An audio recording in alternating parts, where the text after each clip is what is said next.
Bodyline by Reginald Twiddlebottom. Chapter 1. The Birth of a Strategy. Cricket, a game often synonymous with grace and sportsmanship, found itself in the throes of an unprecedented challenge in the early 1930s. At the heart of this upheaval was one man, Sir Don Bradman, the Australian batsman whose batting prowess seemed almost superhuman. By 1932, Bradman had become a household name, his dominance on the cricket field unmatched. Yet, his brilliance also cast a long shadow over England's cricketing pride. Bradman's exploits during the 1930 Ashes series were nothing short of extraordinary. In 5 tests, he amassed an astonishing 974 runs, including scores of 254 at Lord's and 334 at Headingley. His average of 139.14 was a statistic that seemed more like fiction than fact. English bowlers were left bewildered, their every delivery countered with ease. It wasn't just runs he scored, it was the way he scored them. Bradman combined precision, power, and an almost robotic consistency. For England, he was a problem that needed solving. As the 1932-33 Ashes approached, the English cricket establishment sought answers. Defeating Bradman wasn't just about reclaiming the Ashes, it was about restoring England's cricketing honor. Leading the charge was Douglas Jardine, a captain renowned for his steely resolve and tactical brilliance. Jardine, an Oxford-educated cricketer, epitomized the stiff upper lip of English cricket.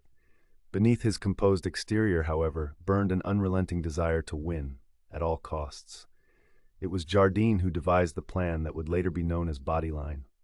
Watching Bradman bat, Jardine noticed a rare vulnerability.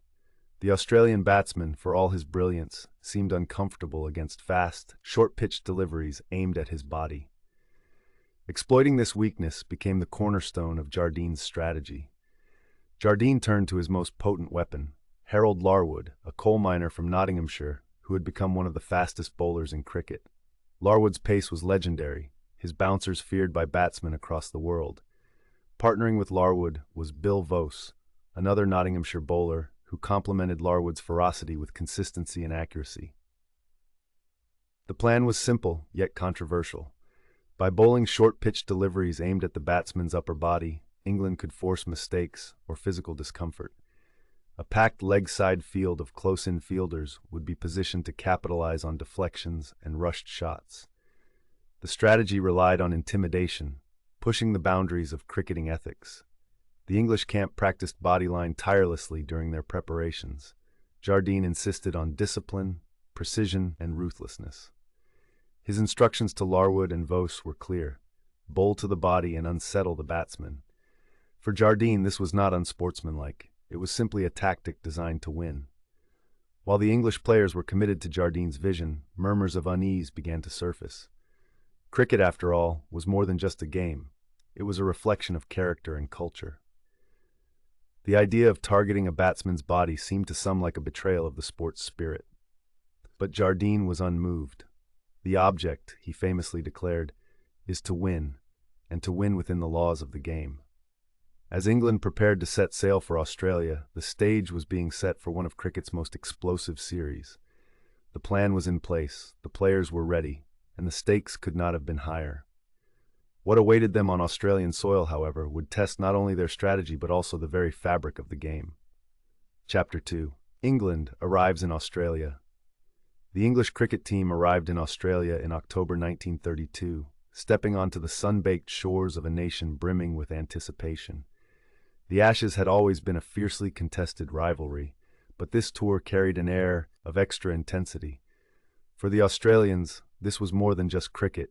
It was about national pride, about asserting their dominance over the mother country. For England, it was about reclaiming their place at the top of the cricketing world. The Australian public was abuzz with excitement, eager to see their heroes, particularly Don Bradman, face off against the English.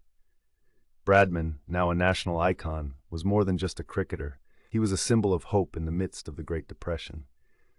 With unemployment high and economic hardships biting, Australians looked to Bradman's brilliance as a source of collective joy. In him, they saw proof that greatness could emerge from adversity. For the English team, however, the reception was mixed. While some admired the visitors as worthy competitors, others were quick to remind them of their underdog status. After all, England's last visit in 1928-29 had seen them victorious, but Australia's resurgence since then, led by Bradman, had made the hosts firm favourites. Douglas Jardine, England's captain, carried himself with the poise and confidence of a man unfazed by the challenge ahead. Dressed immaculately in tailored suits and a trademark harlequin cap, Jardine's demeanor was as calculated as his tactics. Yet beneath his calm exterior, he was acutely aware of the pressure. The English press, while supportive, questioned whether Jardine's controversial strategy would work. Back home, cricketing purists were uneasy about the morality of Bodyline, though few doubted its potential effectiveness. Harold Larwood, England's star bowler and the linchpin of the Bodyline plan, also felt the weight of expectations. A man of few words, Larwood let his bowling do the talking. Yet even he couldn't ignore the simmering tension that greeted him in Australia. Early practice sessions revealed hints of what was to come. In exhibition matches, Larwood's fiery pace left local batsmen flustered, and whispers of England's tactics began to circulate. The warning signs. The first tour match against a local side in Perth gave Australia a taste of what was in store. Larwood and Bill Vose peppered the batsmen with short-pitched deliveries, their speeds unnerving even the most experienced players. While the English team claimed the tactic was merely preparation, the Australian press was quick to call it out. Headlines spoke of unsporting aggression and questioned whether such bowling belonged in cricket. Don Bradman, meanwhile, was absent from the early stages of the series due to illness. His delayed arrival added to the tension, with rumors flying about his fitness and readiness. The Australian public, however, remained confident. The Don, as they called him, had faced every challenge before and emerged victorious. Why should this time be any different? The first test, a glimpse of Bodyline. By the time the first test began at the Sydney Cricket Ground in December 1932, the air was thick with anticipation. The crowd of 63,000 was a sea of hats and parasols, shielding themselves from the scorching sun as they prepared to witness history. England won the toss and elected to bat first, setting a respectable total. Yet the focus of the match quickly shifted to England's bowling. When Larwood began his spell, the crowd fell silent, unsure of what to expect. His first few deliveries were fast and accurate, but not yet menacing. However, as the innings progressed, England began to employ their controversial tactic. The field shifted. Close-in leg-side fielders crowded the batsman's view, and Larwood's deliveries began targeting the body. While it wasn't full-fledged Bodyline yet, it was a clear sign of what was to come. Australia struggled in the face of Larwood's pace, and England's bowlers capitalized on the psychological pressure. Bradman's absence was keenly felt as Australia crumbled, handing England a decisive victory. The English camp was buoyed by the result, but the Australian press was less forgiving. Accusations of unsporting behavior began to surface, with headlines decrying England's calculated intimidation. Building tension. Off the field, tensions between the teams began to simmer. Australian captain Bill Woodfull, a man of great integrity, was visibly uncomfortable with England's tactics. While he refused to publicly criticize Jardine or the English players, his disapproval was clear in private conversations. Meanwhile, the Australian public grew increasingly hostile toward Jardine, whose aloof demeanor and unapologetic defense of Bodyline made him an easy target. For England, the victory in Sydney was only the beginning. Jardine knew that the strategy had to be perfected for it to succeed against Bradman, whose return for the second test in Melbourne loomed large. The English team intensified their practice sessions, refining the Bodyline approach. Jardine drilled his bowlers on precision, demanding they execute his plan without faltering. The Australians, meanwhile, were regrouping. Bradman's return was heralded as the antidote to Bodyline, and the nation's hopes rested on his shoulders. Yet behind closed doors, there were whispers of doubt. Could even Bradman withstand the relentless barrage of short-pitched bowling aimed at his body? As the teams traveled to Melbourne for the second test, the series hung in a delicate balance. England had drawn first blood, but Australia was far from defeated. The stakes were rising, the tension was building, and the world of cricket was about to witness the full force of Bodyline in action. Chapter 3. The Storm Breaks in Melbourne. The second test of the 1932-33 Ashes series began on December 30th at the Melbourne Cricket Ground, MCG, a vast amphitheater that could hold over 60,000 spectators. The atmosphere was electric, with every seat filled by fans eager to see the clash between England's emerging dominance and Australia's resilience. But the real drama would unfold on the pitch, as the full force of Bodyline was about to be unleashed. Don Bradman, finally recovered from his illness, returned to the Australian side. His inclusion alone sparked a wave of optimism among the home crowd. To them, Bradman wasn't just a batsman, he was a savior, the one man who could dismantle England's controversial tactics. Yet even Bradman could not have foreseen the intensity of what awaited him. The opening salvo, England batted first and posted a competitive total at times, with their lower-order batsmen making crucial contributions. When Australia came out to bat, the crowd roared with excitement. But as the innings progressed, the mood quickly shifted. Harold Larwood began his spell with fierce determination. His first deliveries were fast and accurate, directed at the stumps to build pressure. But as the field shifted to a leg-side trap, the Bodyline plan became glaringly obvious. 6 fielders crowded the leg side, waiting for deflections or mistimed shots. Larwood's deliveries rose sharply off the pitch, angling toward the batsman's ribs and shoulders. The Australians, unaccustomed to such relentless aggression, were visibly uncomfortable. The first casualties were Australia's opening batsmen. Forced to fend off balls aimed at their upper bodies, they struggled to find a rhythm. Wickets fell quickly, and the crowd's initial cheers turned to murmurs of unease. The tactics were within the laws of the game, but to many they felt deeply unsporting.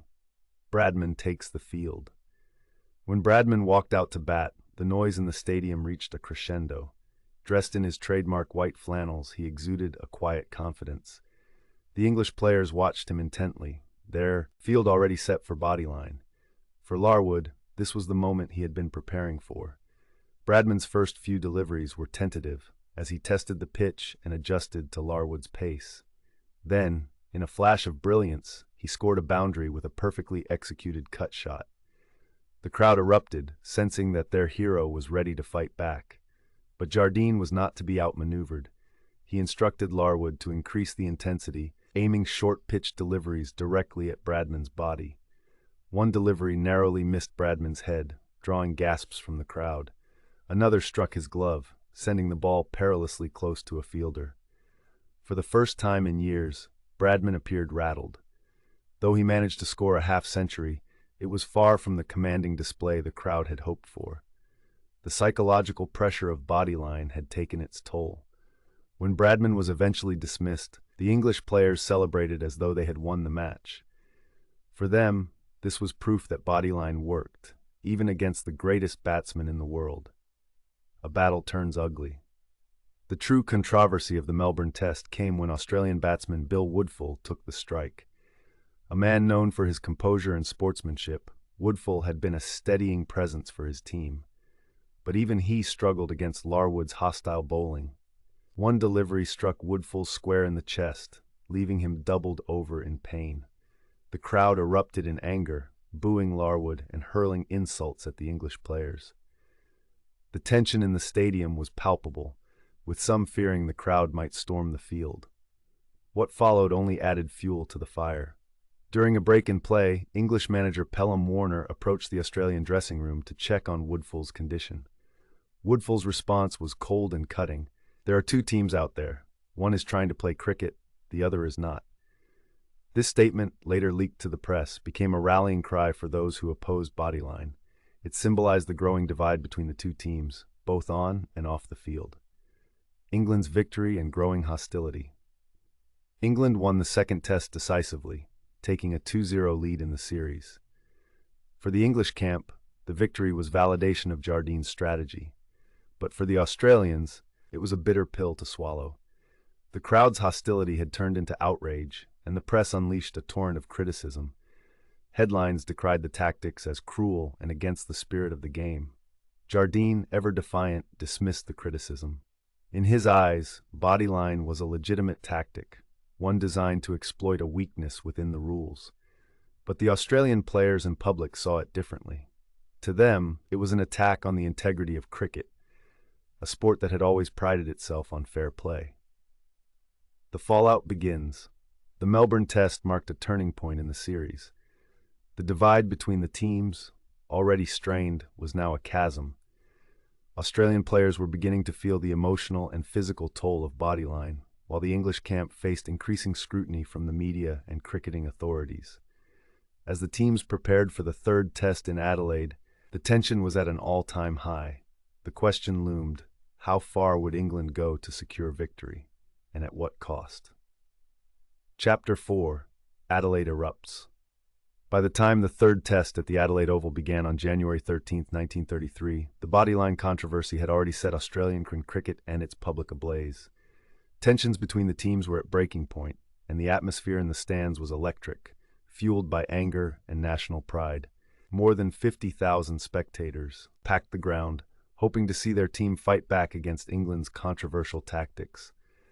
This test would go down in history as the moment when cricket's fiercest rivalry boiled over into outright conflict, both on and off the field. The heat intensifies. The English team, emboldened by their 2-0 series lead, came into Adelaide with their confidence soaring. Captain Douglas Jardine, unrepentant and steadfast in his strategy, reinforced the Bodyline field, signaling that the tactic would not only continue but intensify. For England, the goal was clear: dominate Bradman and secure the series. Australia, however, had resolved to stand their ground.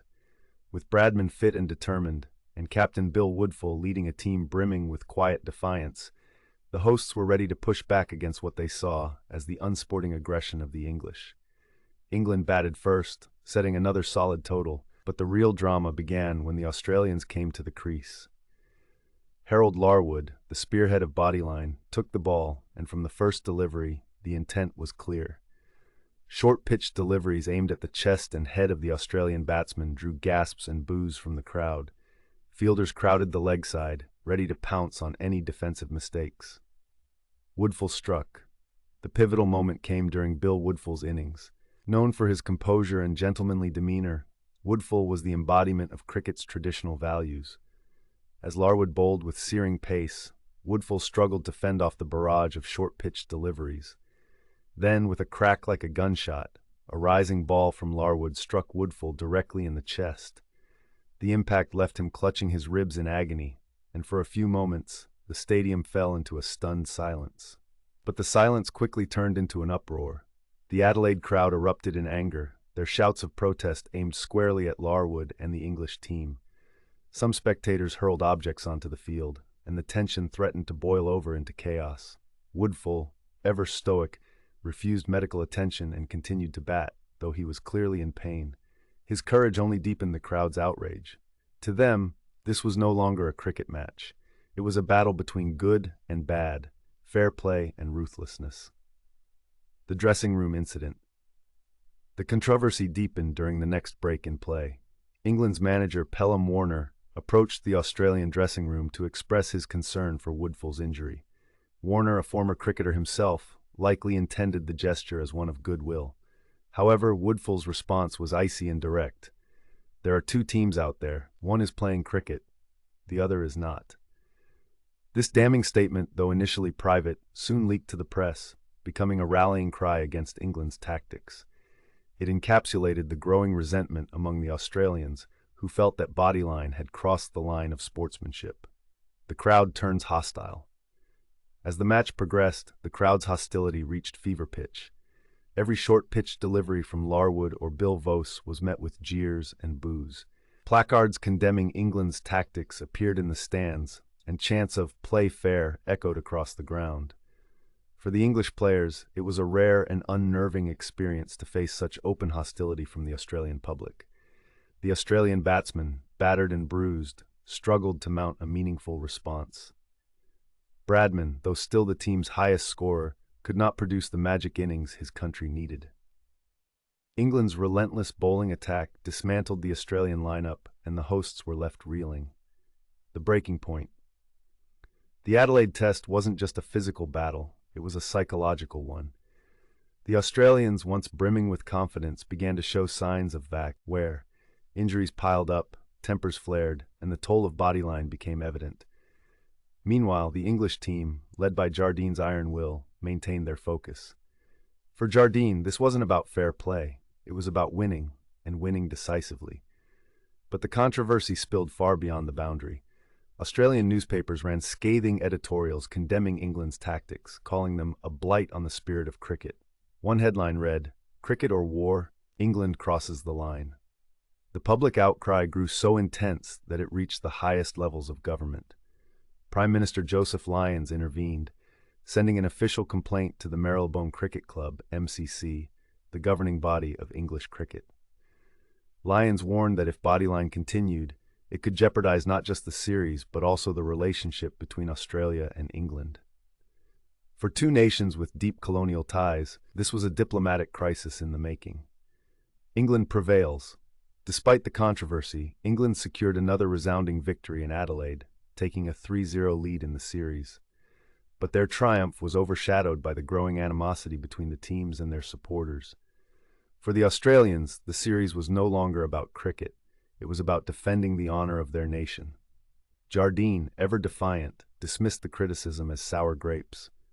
"The object," he famously said, "is to win within the laws of the game." But even within his own team, cracks were beginning to appear.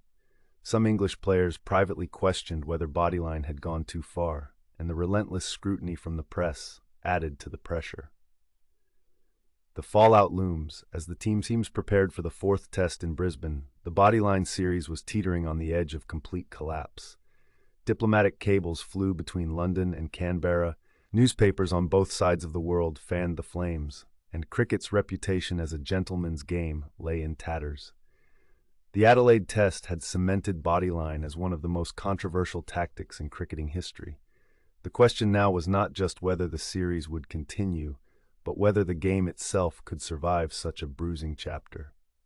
Chapter 5. Cricket and Politics Collide. The fallout from the Adelaide Test sent shockwaves far beyond the cricket field. What had begun as a sporting contest between England and Australia was now a full-blown diplomatic crisis.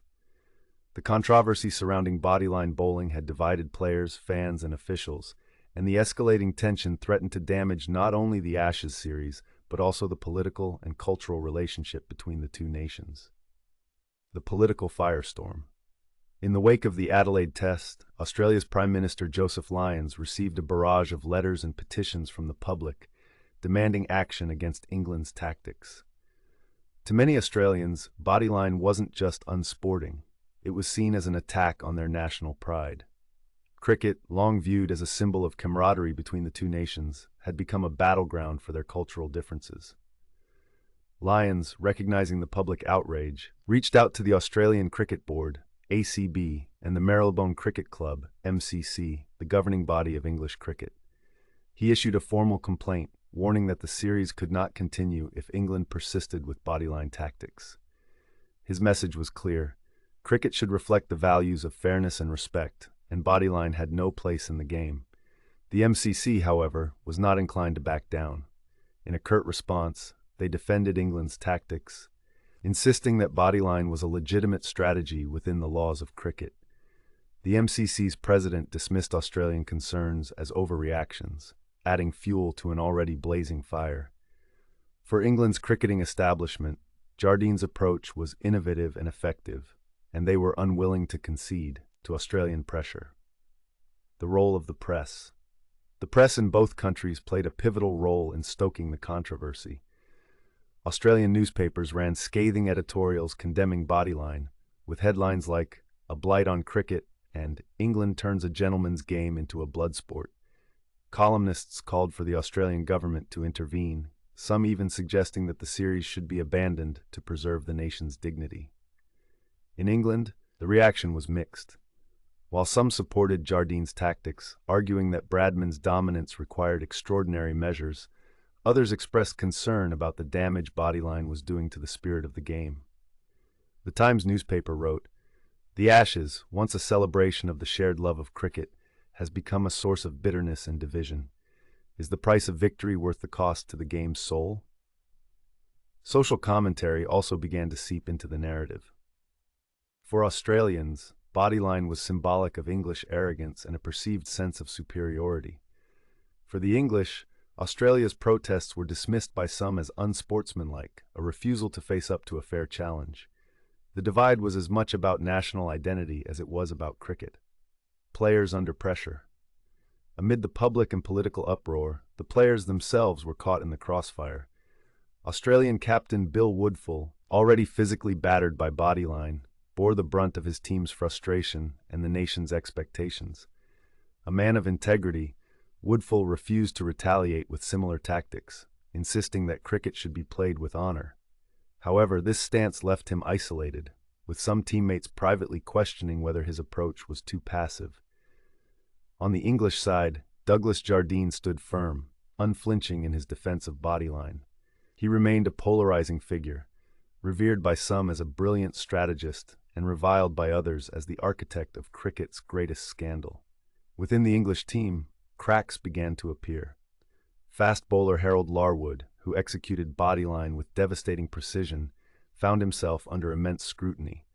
While he followed Jardine's orders to the letter, Larwood began to feel the moral weight of the controversy. For him, cricket was a job, not a political statement, and he resented being cast as the villain. The brink of collapse.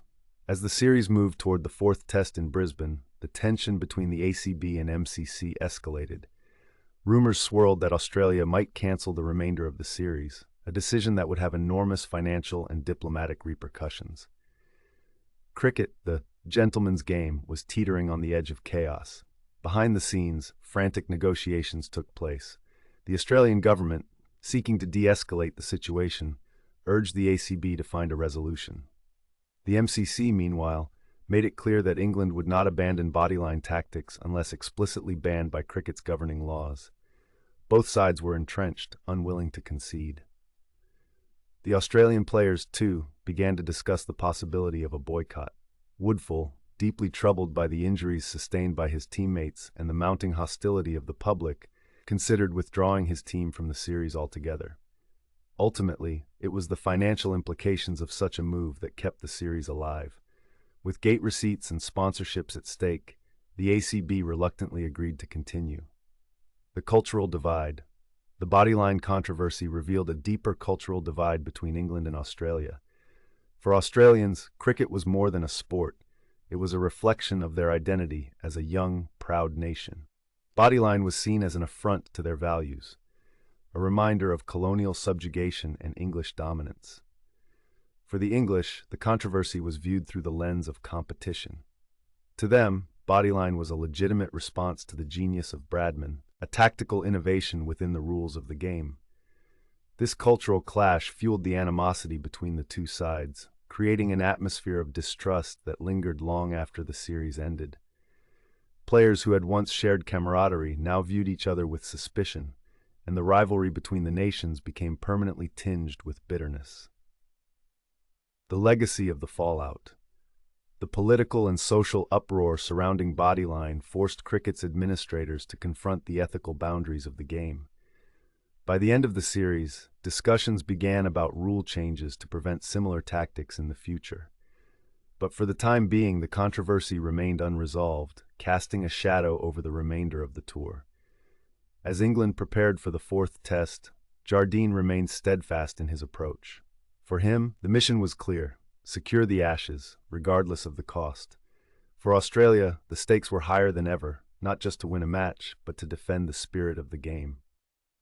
Chapter 6: England's Triumph Amid Controversy. The fourth test of the 1932-33 Ashes series took place at the Brisbane Cricket Ground in late January, with England holding a commanding 3-0 lead. For the Australian team, this was a chance to salvage their pride and show resilience in the face of relentless Bodyline tactics. For England, it was an opportunity to seal the series and justify their controversial strategy.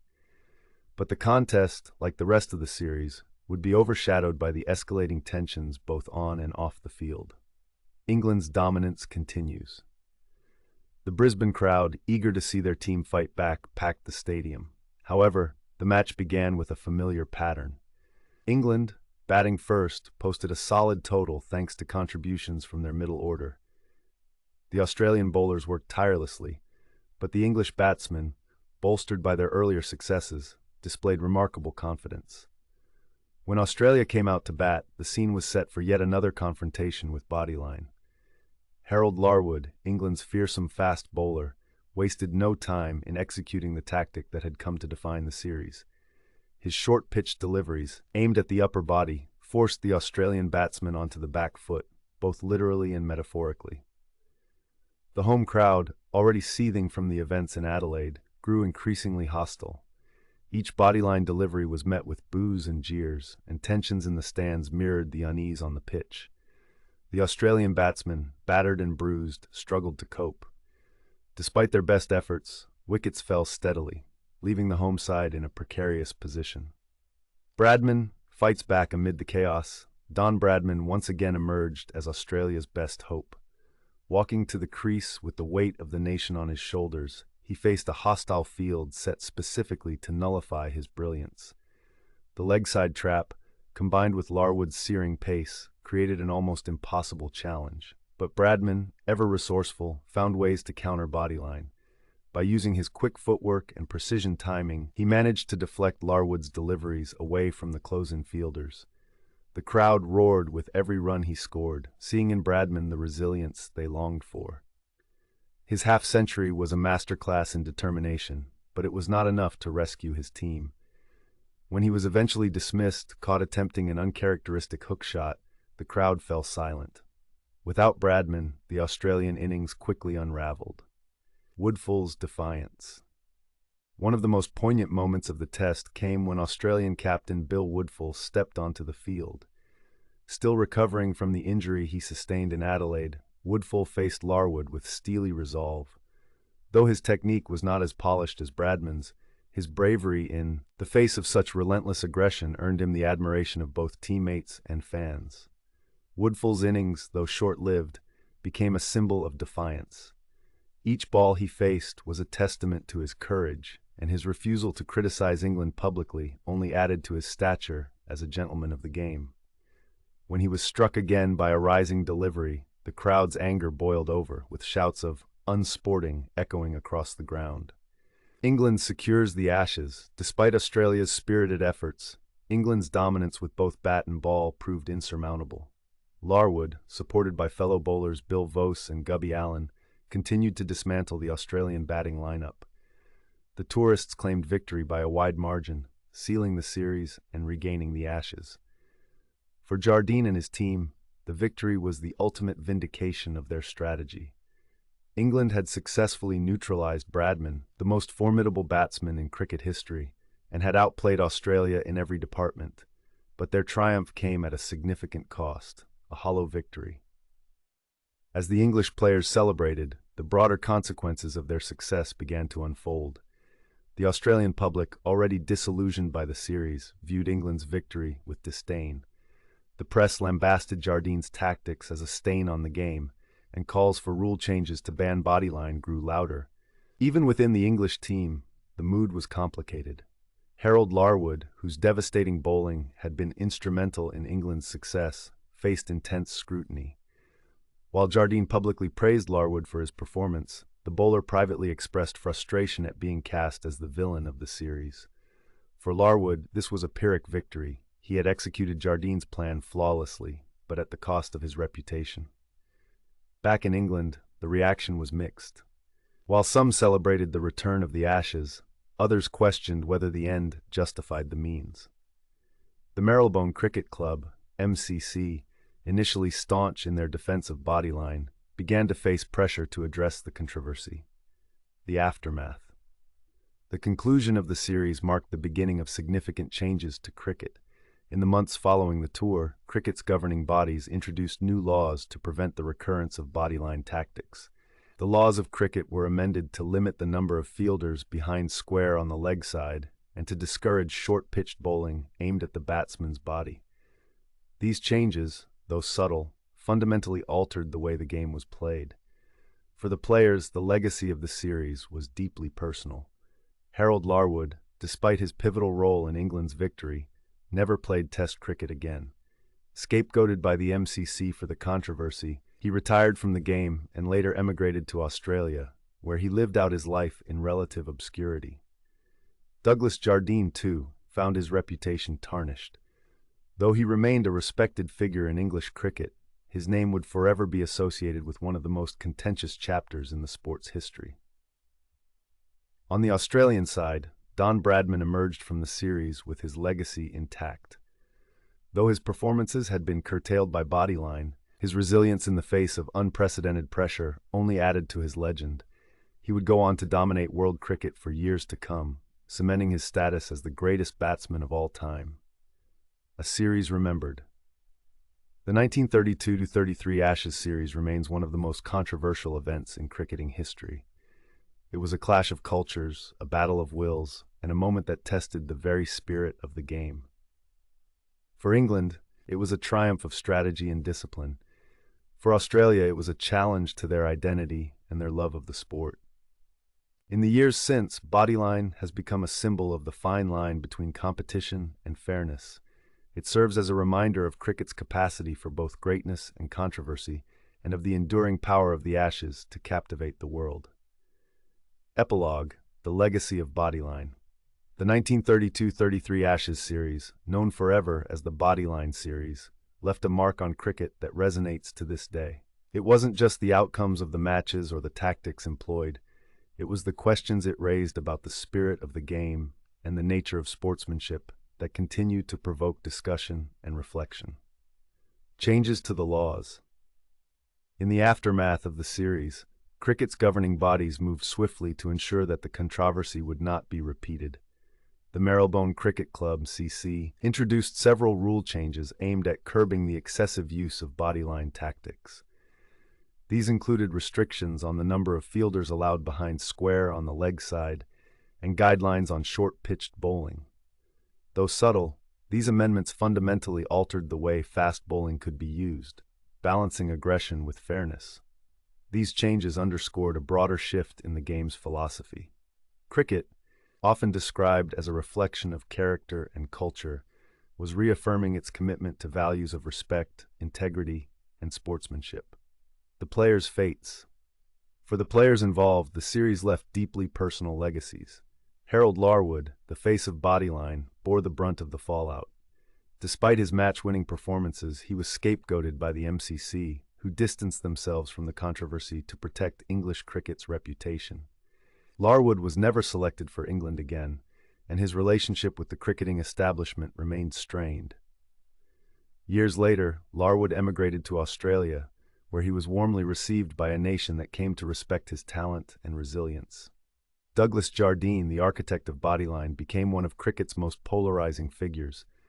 To some, he was a visionary strategist who sacrificed popularity for success. To others, he was the epitome of unsporting behavior. Jardine continued to play and manage in cricket for a few years, but eventually retired, his legacy forever entwined with the controversy he had engineered. For Don Bradman, the series was a defining chapter in a legendary career. Though Bodyline had succeeded in curbing his dominance, Bradman's ability to adapt and persevere only enhanced his reputation. He returned stronger than ever in subsequent series, leading Australia to many memorable victories and cementing his place as cricket's greatest batsman. The Australia-England Rivalry. The Bodyline series deepened the rivalry between Australia and England, adding a layer of animosity that lingers in Ashes contests to this day. What had once been a symbol of colonial camaraderie became a battle of pride, identity, and cultural differences. For Australia, Bodyline was a reminder of English arrogance and a perceived willingness to win at any cost.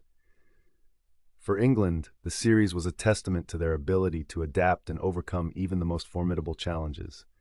Despite this, the shared love of cricket between the two nations endured. Over time, Bodyline became less a source of division and more a symbol of the enduring passion and drama of the Ashes. The series continues to be discussed in pubs, classrooms, and cricket grounds, a testament to its lasting impact on the sport. Bodyline's legacy in cricket.